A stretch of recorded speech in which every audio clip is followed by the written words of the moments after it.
EV9 national news కు స్వాగతం. ముందుగా హెడ్లైన్స్. పూర్తయిన మాజీ ప్రధాని మన్మోహన్ సింగ్ అంత్యక్రియలు.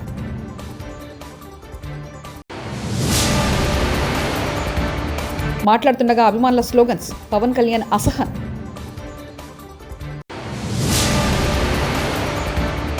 గురుకుల పాఠశాల విద్యార్థులతో కలిసి హోంమంత్రి వంగలపూడి అనిత భోజనం.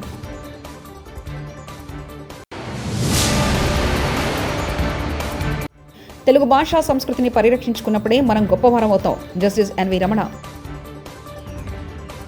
భారత మాజీ ప్రధాని మన్మోహన్ సింగ్ అంత్యక్రియలు బోధ్ నిగమ్ ఘట్లోని పూర్తయ్యాయి. మాజీ ప్రధానికి అధికారిక ప్రభుత్వ లాంఛనాలతో అంత్యక్రియలు జరిగాయి. ఈ క్రమంలో బోధ్ నిగమ్ ఘట్కు చేరుకున్న రాష్ట్రపతి ద్రౌపది ముర్ము నివాళులర్పించారు. ఆ సమయంలో 3 సైన్యాలు మాజీ ప్రధానికి సెల్యూట్ చేశాయి. ఆ క్రమంలో మాజీ ప్రధాని మన్మోహన్ సింగ్ భౌతిక కాయాన్ని త్రివర్ణ పతాకంతో కప్పి ఉంచారు. ఈ నేపథ్యంలో ప్రధాని మోదీ, రాజ్నాథ్ సింగ్, కేంద్ర హోంమంత్రి అమిత్ షా, ఉపాధ్యక్షుడు జగదీప్ ధంకర్ బోధ్, జేపీ నడ్డాతో సహా పలువురు నేతలు హాజరై నివాళులర్పించారు.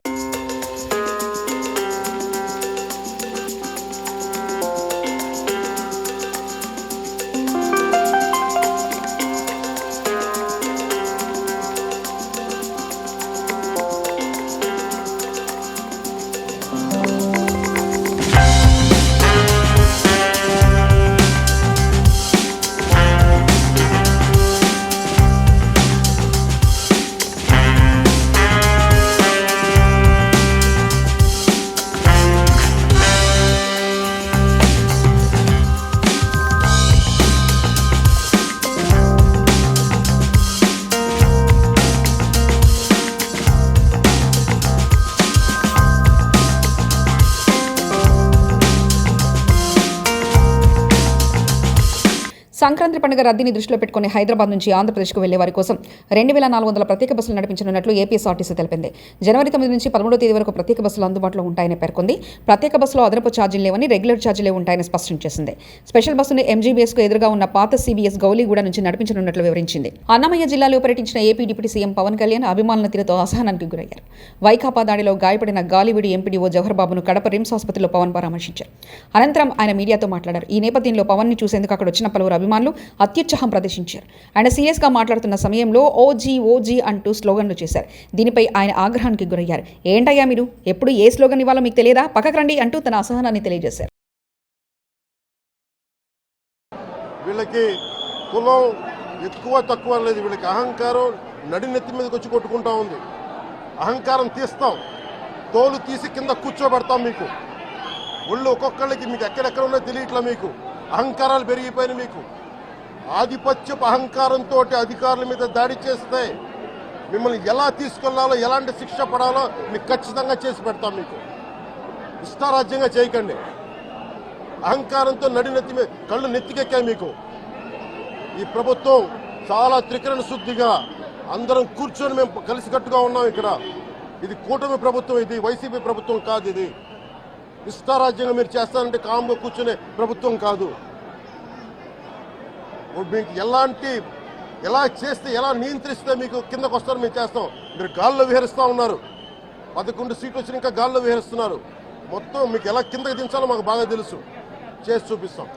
ఇదే కాదు, ఈ సందర్భంగా ఏ నాయకులకైనా సరే అధికారుల మీద దాడి చేసినా, అధికారులు విధులు నిర్వహిస్తుంటే అడ్డుకున్నా చాలా కఠినమైన చర్యలు ఉంటాయి. ఈరోజు నేను వచ్చి ఇక్కడ ఎందుకు వచ్చాను జవహర్ బాబు గారి దగ్గరికి అంటే, ఆయన ఒక SC/ST కులానికి సంబంధించిన వ్యక్తినో వీటి గురించి అని కాదు. ఎవరైనా సరే ఇర్రెస్పెక్ట్ ఆఫ్ కాస్ట్ ఆధిపత్య ధోరణితోటి కనుక దాడి చేసి విధుల నిర్వహణకు అడ్డం వస్తే ఇది ఉపేక్షించే ప్రభుత్వం కాదు. ఎస్పీ గారికి కూడా చాలా స్పష్టంగా చెప్పాం. వారికి ఎవరైతే తప్పించుకొని తిరిగారు ఇంకో 9 మంది, వారిని కూడా పట్టుకోమని చెప్పాం. వారికి తగిన విధంగా కౌన్సిలింగ్ చేయాలి, అలాగే కఠినమైన శిక్షలు పడాలి. మీరు లాయర్లు అయ్యుండొచ్చు గతంలో, మీ చట్టాలు కానీ, మీ గతంలో మీ అధికారాలు కానీ ఏవి మిమ్మల్ని రక్షించలేదు, మీరు గుర్తుపెట్టుకోండి. అలాగే ఈ విషయంలో ప్రజలకు కూడా చెప్తా ఉన్నాను, యువతకు కూడా చెప్తున్నాను, ప్రత్యేకించి రాయలసీమ యువతకు కూడా చెప్తున్నాను, మహిళలకు కూడా చెప్తున్నాను, మీరు దయచేసి భయపడకండి. ఈరోజు జవహర్ బాబు గారి భార్య భయపడతా ఉన్నారు. మీరు మాట్లాడితే కూర్చొని వాళ్ళ నాయకుడు కూడా మీరు కూర్చొని ముందు ఇవి కరెక్ట్ చేయండి, ఇలాంటివి కరెక్ట్ చేయండి, మీ పార్టీ వర్గాలను మీరు నియంత్రించుకోండి. 11 సీట్లు వచ్చినా ఇంకా మీరు దాడులు చేస్తూ ఉంటే మటుకు ఉపేక్షించే ప్రభుత్వం కాదు ఇది.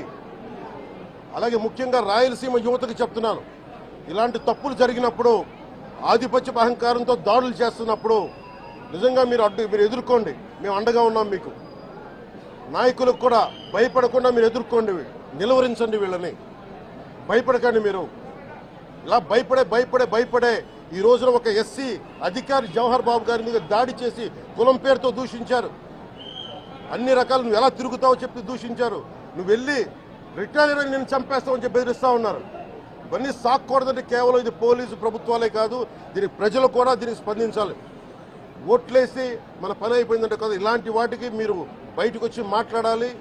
భవిష్యత్తులో ఇలాంటి నాయకులు మళ్ళీ ఎన్నికల్లో పాల్గొనాలంటే కూడా వాళ్ళకి భయం రావాలి. మీరు ఆ స్థితిలో ప్రజలు కూడా దీనికి అప్రమత్తంగా మీరు కూడా దీనికి బాధ్యత వహించండి.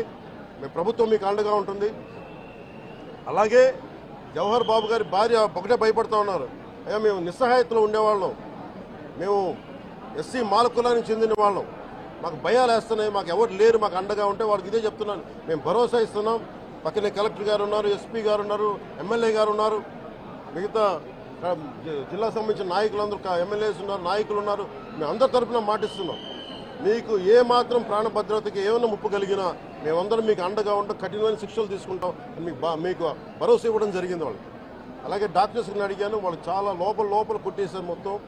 ఆయన బాగలేదు, ఆరోగ్యం బాగలేదు.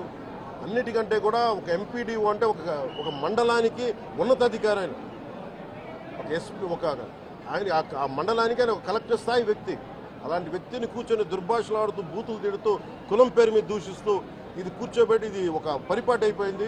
ఇది ఇక్కడతో ఆగాలి. ముఖ్యంగా రాయలసీమ అనకాపల్లి జిల్లా నక్కలపల్లిలో బాలికల గురుకుల పాఠశాలను హోంమంత్రి వంగలపూడి అనిత శనివారం ఆకస్మికంగా తనిఖీ చేశారు. మధ్యాహ్న సమయంలో పాఠశాలకు వచ్చారు. విద్యార్థులకు పెట్టిన భోజనాన్ని పరిశీలించడంతో పాటు వారితో కలిసి ఆమె కూడా భోజించారు. ఈ సందర్భంగా ఇక్కడ భోజన నాణ్యత వివరాలను అడిగి తెలుసుకున్నారు. స్థానిక సమస్యలపై ఆరా తీశారు. ఉన్నత లక్ష్యాలు ఏర్పాటు చేసుకుని వాటిని సాధించాలని విద్యార్థులకు సూచించారు.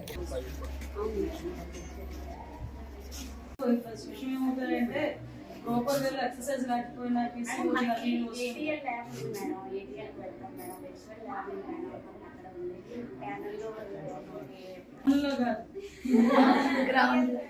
నాంది ఫౌండేషన్ వాళ్ళు స్పెషల్ గా ఒక 3 టీచర్లు కూడా వేశారు. ఈవినింగ్ ఆడిస్తున్నారు.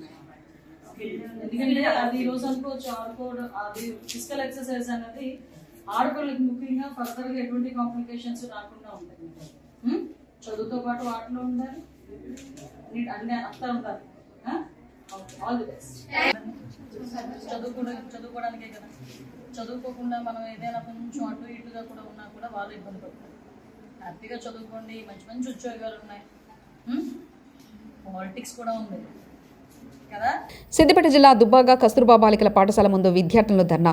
మా ఉపాధ్యాయులను బదిలీ చేసి వేరే ఉపాధ్యాయులను మా పాఠశాలకు ఎందుకు పంపించారంటూ విద్యార్థుల ఆందోళన.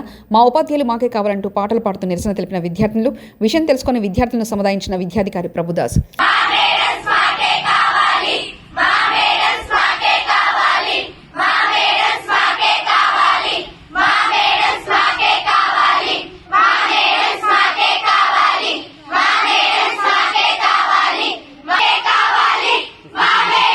భద్రాచలంలో శ్రీ సీతారామచంద్ర స్వామి వారికి 40 లక్షల విలువైన రత్నాలతో పొదిగిన కవచాలను కానుకగా సమర్పించారు. హైదరాబాద్కు చెందిన పిన్నమనేని బాలమురళీకృష్ణ శాంతి దంపతులు ఈ కానుక అందించారు.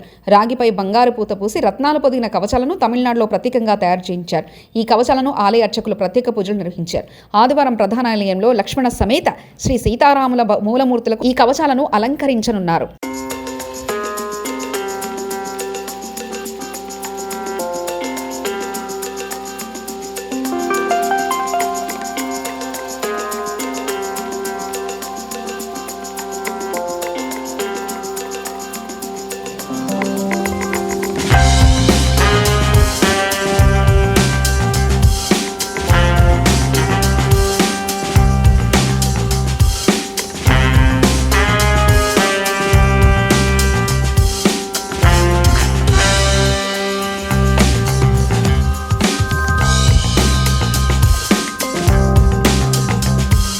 నాకు జన్మనిచ్చిన తల్లి మీద ఒట్టేసి చెప్తున్న రేషన్ బియ్యం మాయం కేసులో మేము ఎలాంటి తప్పు చేయలేదు.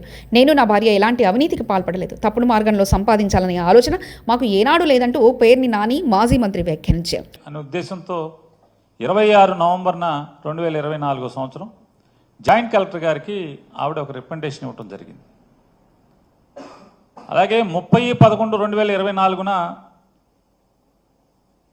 ఇది అంటే ఇప్పటికే చాలామంది దగ్గర ఉండుంటుంది. ఈ రికమెండేషన్లో ఆవిడ చెప్పారు 25వ తారీఖున ఇట్లా నాకు వచ్చి ఇంటిమేట్ చేశాడు, 26న ఇస్తున్నాను. టెక్నికల్గా మా పైన దోషం లేనప్పటికి కూడా నైతికంగా మేము దాన్ని ఆ బాధ్యతని తీసుకుని ఆ నష్టాన్ని భర్తీ చేయడానికి సిద్ధంగా ఉన్నాం. మీరు క్యాష్ కట్టమంటే క్యాషు, లేదంటే కనుక మార్కెట్లో ఓపెన్ మార్కెట్లో స్టాకు బియ్యాన్ని పర్చేజ్ చేసి మీకు అందజేయమంటే అందజేస్తామని చెప్పని లెటర్ ఇవ్వడం జరిగింది. అట్లాగే 10వ తారీఖున కూడా 10వ తారీఖు 30వ తారీఖున మేనేజర్ గోడౌన్ మేనేజర్ గారు కూడా ఆయన డిఎస్ఓ గారికి ఒక రికమెండేషన్ ఇచ్చారు. దీని మీదే ఇలా ఉంది, దానికి కారణాలు ఏమేంటి అనేది కూడా ఆయన ఈ రికమెండేషన్లో ఇచ్చారు. 4వ తారీఖున 4 డిసెంబర్ అంటే 26వ తారీఖున జాయింట్ కలెక్టర్ గారికి రికమెండేషన్ ఇస్తే 4వ తారీఖున జాయింట్ కలెక్టర్ గారు, జిల్లా సివిల్ సప్లైస్ అధికారులు అందరూ కలిసి ఇన్స్పెక్షన్ చేయటం, ఫిజికల్గా స్టాక్ వెరిఫికేషను, రికార్డ్ వెరిఫికేషను, మేనేజర్ని విచారణ చేసి వారు మాజీ ప్రధాని మన్మోహన్ సింగ్ మృతికి పలువురు వైఎస్ఆర్సీపీ నేతలు సంతాపం తెలిపారు. విశాఖలో మన్మోహన్ చిత్రపటానికి పూలమాలలు వేసి ఘనంగా నివాళులర్పించారు. ఈ సందర్భంగా దేశం గొప్ప నేతను కోల్పోయిందని చెప్పుకొచ్చారు. ఆయన సంస్కరణలు దేశానికి రాబోయే తరానికి ఎంతో ఉపయోగపడతాయో ప్రశంసించారు. మా మీద మాట్లాడతారు. మనం మేము అధికారంలో ఉన్నప్పుడు ఇన్ని ఉంటూ కూడా చేశాం కదా, ఇన్స్పైట్ ఆఫ్ ఇవన్నీ ఉంటే కదా చేశాము. మరి మీరు తెచ్చిన ₹1,00,000 కోట్ల ఏం చేశారు? దేనికి ఖర్చు పెట్టారు? ప్రజలకు ఏం చేస్తున్నారు చెప్పండి. నేను చెప్పాను, నాకు అర్థం అవ్వలే. ఏమనంటే నేను ఇవాళ నిన్న ఇప్పుడు చూశాను, కొంతమంది మంత్రులు వచ్చి నేను మేము దీని రిప్రజెంటేషన్ ఇస్తుంటే ఇదంతా జగన్మోహన్ రెడ్డి గారి పుణ్యమని చెప్తున్నారు. అన్నీ ఉంటున్నాయి కదా. మేముంటే ఈ ₹15,000 కోట్ల మేము ప్రభుత్వమే డిస్కమ్లు చెల్లించేది. ఎస్. విజయవాడ తెలుగు భాషను కాపాడుకుందాం, ఆత్మాభిమానాన్ని పెంచుకుందామనే నినాదంతో ఐక్యత చాటేందుకు నలుమూలల నుంచి విజయవాడకు తరలి వచ్చిన వారందరికీ వందనాలని సుప్రీంకోర్టు మాజీ ప్రధాన న్యాయమూర్తి జస్టిస్ ఎన్వి రమణ అన్నారు. విజయవాడలో జరుగుతున్న ప్రపంచ తెలుగు రచయితల 6వ మహాసభలో పాల్గొని ఆయన ప్రసంగించారు.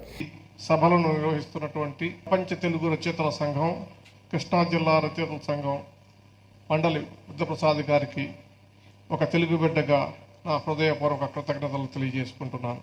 ఈ మహోద్యమానికి మద్దతు ఇస్తున్నటువంటి తెలుగు ప్రజలకి నా వందనం, అభివందనం. వాడుక భాషగా మార్చి ప్రజలకు సాహిత్యం అందించడం కోసం కృషి చేసినటువంటి గిడుగు రామమూర్తి నుంచి గురజాడ వరకు, రఘుపతి వెంకటరత్న నాయుడు, త్రిపురనేని రామస్వామి చౌదరి, కందుకూరి వీరేశలింగం లాంటి మహానుభావులు కాలానికి ఎదురీది భాషను పరిపుష్టిపరిచారు. ఈనాటికి వాడుక భాషకు సంబంధించి మనం ఇంకా ప్రజలకు దగ్గర కాలేదనేటటువంటి విషయం స్పష్టమవుతుంది.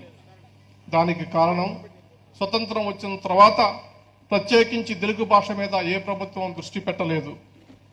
కానీ గమనించవలసిన విషయం ఏంటంటే ప్రపంచంలో అనేక దేశాలు వారి మాతృభాషలను అభివృద్ధిపరిచి లాభాలు పొందాయి. ఉదాహరణకు దక్షిణ కొరియా దేశంలో అమెరికా కన్నా 4 అంతల మేధా సంపత్తిలోను కొత్త నూతన ఆవిష్కరణలోనూ ముందుంది. అక్కడ వారి మాతృభాషలోనే వారు పరిశోధనలు చేస్తారు, భాష కొనసాగుతుంది, విద్యాబోధన కొనసాగుతుంది. అదేవిధంగా జపాన్, చైనా, ఇజ్రాయెల్ అనేక దేశాలు ఇవాళ. పూర్తయిన మాజీ ప్రధాని మన్మోహన్ సింగ్ అంత్యక్రియలు.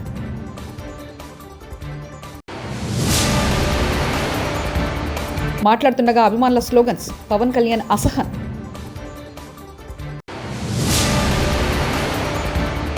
గురుకుల పాఠశాల విద్యార్థులతో కలిసి హోంమంత్రి వంగలపూడి అంతా భోజనం.